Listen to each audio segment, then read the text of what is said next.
Monday through Friday from 11 a.m. to 3 p.m. Central Standard Time. We are here live with enemies lined up around the block, but listeners and supporters and fellow patriots across the planet growing by leaps and bounds every single day. We are so honored to be here with you. Before we go back to our guest in Camp FEMA and start taking some of your phone calls, get into the new developments at the Hardin jail, I want to encourage everybody to go to Infowars.com today and get your pre-order in today. Get your pre-order in today for the new documentary film, Fall of the Republic. It ships out on or before October 21st. It's off being mass-produced right now. We'll get it the next week and a half or so, and it will be shipped directly out to you. Get the high-quality DVD. Your purchase also makes this radio show possible and all we do. This is my most powerful film yet. And, again, you can go up to falloftherepublic.com and watch the latest trailer that really gives you an idea of what's covered in the film. You can also go to prisonplanet.tv and watch the latest trailer. It will premiere there October 21st at prisonplanet.tv for all the wonderful members there that are also watching us live as we simulcast right now.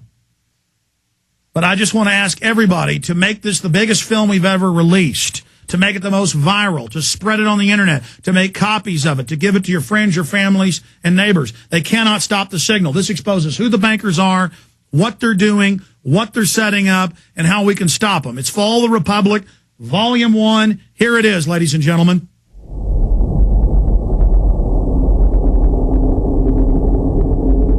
Hundreds of nations have fallen to tyranny in the last century alone. This is our last chance to not relive history. As they're finishing off this agenda, they'll be pulling the rug from underneath Americans at home. They have tremendous influence on our president and Congress, and they really are calling the shots. Now is the time for all good men and women to come to the aid of their country. I think it's incumbent upon all of us as American citizens to pay attention. One of the greatest events in history is taking place before our very eyes. I have a question for this young man. He has the right to be represented. It's up to every man, woman, and child in the United States to decide whether we're going to be fooled by the slick propaganda of the social engineers or whether we're going to restore the Republic. We have seen this erosion to the point where today it seems like nobody does care. And right now in Washington, D.C., we have seen a fall of the Republic.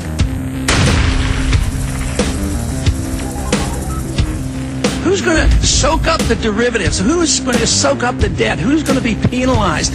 Enron's CEO, Ken Lay, was involved in discussions with you at the White House about helping develop this type of policy, this trading scheme. I don't know. Do you think it's consistent with the spirit of that provision of the Constitution to hand out $500 billion to foreigners? Will we choose liberty or will we choose tyranny? The Republic is hanging by a thread. You don't have a president. You have an actor. Tim Geithner, Bernanke, they're arsonists. They're asking for more matches. And the Congress is saying, who do we make the check out to? Who do we sell these matches to? The last vestiges of our free system of government are being swept away. Fall of the Republic. Volume 1, The Presidency of Barack Obama. Available on DVD at Infowars.com and online at prisonplanet.tv. The destiny of humanity is in our hands. October 21st, 2009. All right, that is the new trailer. It's going up on the Alex Jones channel at YouTube in the next few minutes. Please help spread it virally, just like you've done with Camp FEMA. But this Fall of the Republic film gets into everything, the mind control, the bankers, who they are, their master plan, how to stop them, what they're doing. The establishment can only succeed if the people are not aware of what's going on. You are the ones that will make Fall of the Republic effective, just like you did with the Obama deception and are continuing to do. Going back to Gary Franchi and William Lewis, you guys aren't watching us, I guess, on prisonplanet.tv, but hearing that, does that sound pretty exciting? Oh, I can't wait to see it. I'm excited. We're going to get free copy, right? Absolutely, Lewis. All right. Enough of me talking about that. I just tell people we'll pre-order. We want to have a big push right up front. Everybody getting copies, making copies, spreading it, getting it out to everybody. We've got all sorts of harassment going on over this film. Later it'll come out. We're getting harassment out of Chicago. Bunch of others. I'm on the White House enemies list, and boy, they're letting me know now. They are really letting me know out of Chicago. So I'm going to have to counter some people. Well, I can talk about that in the future. It's just, I kind of enjoy being attacked now behind the scenes because it means I'm really getting their attention. What about you guys? Got any death threats over Camp FEMA, or how's that going? Well, no death threats yet. Actually, the reception for Camp FEMA has been quite well. We get tons of emails just on a daily basis that I never have the time to return every single one of them, but we try. Maybe we should go through a list. We've got several things coming up. The Midwest Liberty Fest is coming up this weekend, where people can go out and watch Camp FEMA there. There's a Canadian theatrical premiere coming up in Toronto on October the 17th.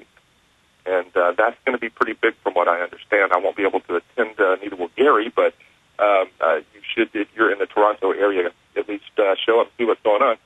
Sure. Then we've got, right after that, the next day, there's another screening in Ohio. I mean, the list just goes on and on. Yeah, that's exciting. People are out there spreading and getting involved. That's important. More about the film, though, for people that haven't seen it. I mean, it could be. I mean, I of course am in the film. Other great people are, but the point is, it really lays out just the facts and exposes what's going on. Well, you can't talk about FEMA camps without talking about the mindset of our leaders in Washington and how this has been done in history's past. How have past dictatorial, regimes come into power? How did they get the people in Germany to go along with rounding up the Jews? Those are the types of things that we're looking at. We've gone out to people like Chuck Baldwin, who was specifically named in the MIAC report, to tell us how they've done this in the past. And, we know that they want to demonize and marginalize everything that anyone says who might be opposed to gun control or opposed to income tax, abortion, illegal immigration, whatever your single issue is. The Private Federal Reserve, they demonize those groups. United Nations, people who use the term the New World Order. That's why we have some representation in here from the Constitution Party, because that's even in, I believe, it's part of their platform. And I was just researching last night on some of these third parties that are out there, and even on Wikipedia they put New World Order in these quotes like it doesn't really exist. Though I have more than 10 mainstream news articles saying the demise of the dollar, rise of the New World Order. That's what we say: fall of the Republic, birth of the New World Order, rise of the resistance. I mean, they're announcing world government owned and run by private banks, what we always said it would be. We were reading their own documents, and they still say it doesn't exist. That's a military psych warfare term. That's done. That out of hand. Gary Franchi, speak to that, because I know you've studied it. How they'll deny something even as it's happening to make it about the debate of whether it exists or not. It's like I'm still debating with Hardin, Montana. Is this guy a felon when it's admitted he's a felon con artist? And I'm telling him for a week it's a fake contract. Go ahead. I'm just saying it's classic Orwellian doublespeak. They say it is when it isn't, and when it is, it's not. It's just playing mind games with the American people. I'm like, you just quoted all these headlines. I've seen the headlines out there in the mainstream news saying that the New World Order is rising up. And then meanwhile they demonize us because we're going to go ahead and fight it, and they marginalize us. But the problem is they're giving us more fuel, more energy to fight. And that's what this film does. That's what you do. We put the message out so we can fight the New World Order, take it down, and restore our republic. Absolutely. Continuing just with the news we're witnessing, before I get into some other facets of the police state, what did you guys think about the Hardin situation with the mercenaries and taking over the prison facility that they wanted to hold prisoners in? I told local media that when I was inside, we even have footage of this, and Becky Shea saying don't tape that, they had on the wall enemy combatant area, enemy combatant holding, alien holding area, alien detaining holding area is the exact quote. The local newspaper spun that and said Jones was on air saying packets of mustard in Becky Shea's desk were mustard gas. I never said anything about mustard. And that space aliens were being kept there. Now, that's how they spin this. Becky Shea made a joke in front of on the radio. She said, oh, there's nothing back there. I don't want you back in that area of the prison because there's nothing but a bunch of mustard packages in the desk. So her saying a joke about mustard packages on video, we have this on video, turns into I say there's mustard gas, which I never said, and I'm saying space aliens Area 51 are there. No, they had big old maps of blueprints saying alien detention area.